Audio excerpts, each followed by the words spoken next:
learn and grow on the Spotty Dotty Show.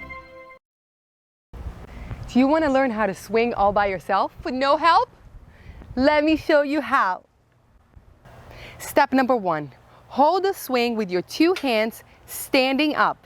Step number 2, take a few steps back and make sure the swing is below your butt, not above it.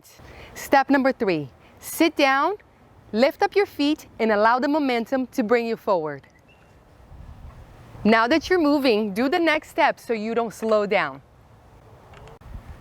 When you go forward, your legs must be straight forward. When you go back, your knees should bend and move backwards. Now when you go forward, also lean back. When you go back, lean forward.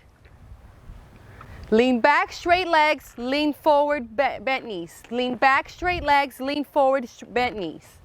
And when you do this, you keep going higher and higher and higher.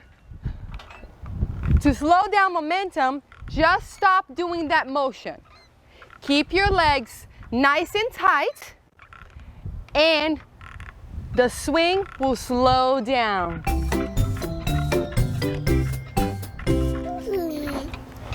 And then stop with your feet as you land on the ground. And that's how you master swinging. Please like and subscribe and stay creative.